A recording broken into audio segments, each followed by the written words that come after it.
Hello বন্ধুরা, তোমরা সবাই কেমন আছো? আশা করি তোমরা সবাই খুব খুব ভালো আছো, আর আমিও খুব ভালো আছি। তো আজকে একটা রেসিপি নিয়ে চলে আসলাম। প্রত্যেক দিন তো ব্লগিং ভিডিও দিই, আজকে ভাবলাম একটু রান্নার ভিডিও দিই। তো তোমাদের দাদাভাই কালকে মার্কেট থেকে নিয়ে এসেছিলো কুমড়ো শাক। তো ভাবলাম শাকের একটা রেসিপি করেই ফেলি, কারণ আমি রান্নাটা শিখেছি বিহার থেকে। তো ভাবলাম রান্নাটা করেই ফেলি। তো তার জন্য লাগবে কি কি দেখো। প্রথমে কুমড়োর পাতাগুলো সুন্দর করে ধুয়ে ওর যে গায়ের সঙ্গে যেটা আঁশ থাকে আঁশটা ছাড়িয়ে নিয়েছি, নিয়ে জল ঝরাতে রেখে দিয়েছি। আর এই সাইডটা যে পেস্টটা বানিয়েছি, এটা কিন্তু ছোলার ডাল রাত্রে ভিজে রেখেছিলাম। তো সকালবেলা সেইটা ভালো করে ধুয়ে মিক্সি জারে আমি প্রথমে রসুন আর কাঁচা লঙ্কা আদা দিয়ে পেস্ট বানিয়ে নিয়েছি। তারপরে কুমড়োর পাতা যে ভালো করে ধুয়ে রেখে দিয়েছিলাম জল ঝরাতে, তারপরে দেখো এইভাবে ওই পেস্টটা লাগিয়ে নিতে হবে। লাগিয়ে নিয়ে এই রোল বানিয়ে নিতে হবে ধীরে ধীরে, আস্তে আস্তে, বেশি জোরে করলে পরে এটা ভেঙে যেতে পারে। তো যাই হোক, দেখো রোল বানানো হয়ে গেছে। এটা এখন রেস্টে রেখে দেবো 5 মিনিট।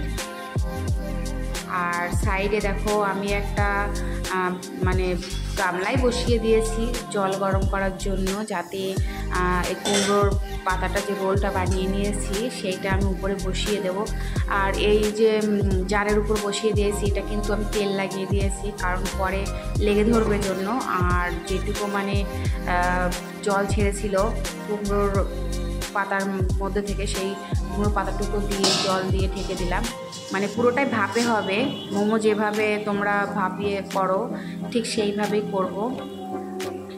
আর এটা বানাতে কি কি মশলা লাগবে সেটা দেখো। কাঁচা লঙ্কা, পেঁয়াজ কুচি, আদা আর তোমার রসুন আর টমেটো লাগবে। তো তারপরে আবার দেখে দিলাম যে হয়েছে কি না। তো এখনও অনেকটা শক্ত শক্ত মনে হচ্ছে, তার জন্য আরও একবার ঢেকে দেবো। ঢেকে দিয়ে হয়ে গেলে পরে সেটা পাংখার নিচে রেখে দেবো, কারণ অনেকটা গরম। তো এটা তাড়াতাড়ি রান্না করবার জন্য পাংখার নিচে রেখে দিয়েছিলাম। অনেকটাই ঠান্ডা হয়ে গেছে। তো এটা এখন কেটে নেবো। প্লিজ তোমরা বাড়িতে যেভাবে মাছ কাটো চাকা চাকা করে, ঠিক সেইভাবেই চাকা চাকা করে কেটে নেব। আর কতটা সুন্দর লাগছে দেখতে, তোমরা দেখতেই পাচ্ছ। বাড়িতে একবার বানিয়ে খেয়েও এত টেস্টি হয়, মাছ মাংসের কথা ভুলে যাবে। সত্যি প্রচুর টেস্ট, এত টেস্ট। তোমাদের দাদাভাইকে একদিন বানিয়ে খাইয়েছিলাম, তো বলছিল খুব টেস্টি হয়েছে। তার জন্য আজকেও বলে গেছে সকালবেলা যে বাড়িতে বানিয়ে কুমড়োর পাতার সবজি। আর দেখতেই পাচ্ছ মাছ পুরো মাছের মতনই লাগছে। দেখো ভাজি করব, পুরো মাছের পিসের মতনই লাগবে। দেখো মনে হচ্ছে না মাছের চাকা। আর তারপর দেখো মশলাটা কষিয়ে নিচ্ছি। মশলা কষানোর জন্য পেঁয়াজ, রসুন, আদা সব কিছু পেস্ট করে নিয়েছি, আর একটা টমেটো দিয়ে দিয়েছি। আর এই দেখো এখানে একটু সুন্দর করে সাজিয়ে নিয়েছি। আর মশলাটা কষানো হয়ে গেছে, জল দিয়ে দিয়েছি। আর এর মধ্যে দেখো যে সবজিটা করে রেখেছিলাম সেই সবজিটাও দিয়ে দিলাম।